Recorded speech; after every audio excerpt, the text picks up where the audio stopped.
On a Tuesday night, I found myself sitting alone at my kitchen table. On a Tuesday night, there were no stars. There was no moon. I often found myself at my kitchen table in the middle of the night, having a snack or other, letting my mind drift off. Recently, I had been thinking of leaving my house. Completely. To totally abandon it. Things in this house were off. This wasn't my house anymore. I no longer wanted anything to do with it. The thought of passing it on to someone else irked me. I thought it to be irresponsible and deplorable. No, this house should be left alone, to its own devices, to do what it wants to do with no other living soul caught in the crossfire. This house is a force of nature.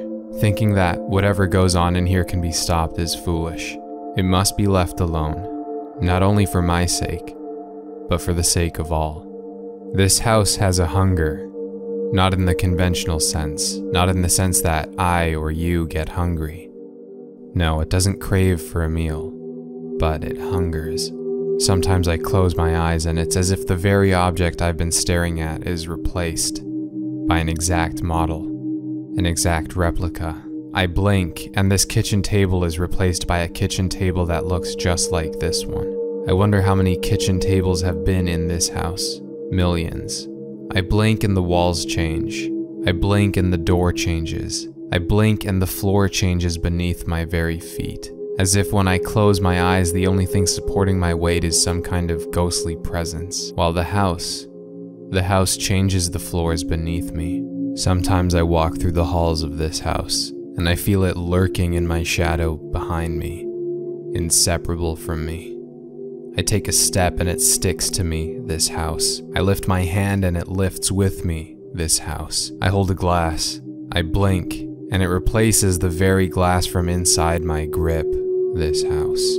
This house is no longer mine. I don't know what it belongs to. Everything I've ever owned has been stolen from me and replaced by copies and imposters. My dog is not mine. It's the millionth dog I've owned. My bed is not mine.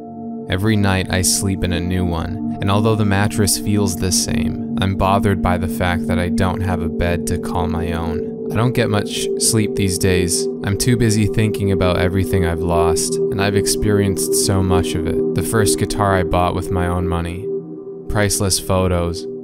Priceless memories stolen by this house. My mind drifts to what is no doubt being replaced in the lack of my gaze. At night I see ghostly hands push against the walls, like someone performing CPR on a corpse. They push against this house's diaphragm and force it to breathe. Against its will it breathes. At night I see ghostly hands shove coal into its hearth. Against its will it warms itself in the winter. At night I see ghostly legs walk its floors, leaving footprints only I know are there. I can stare at the roof, look away, and when I do, I know those ghostly hands will build a new, exact clone in an instant. This house is no longer a home. A home is lived in, and I do not live in this house. I merely watch it shift around me and change itself.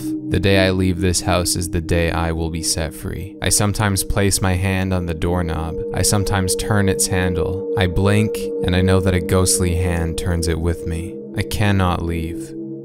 I will never leave this house. I will stay here, in this house, until I die. It'll be any day now. For now, I merely sit and wait at the kitchen table on a Tuesday night.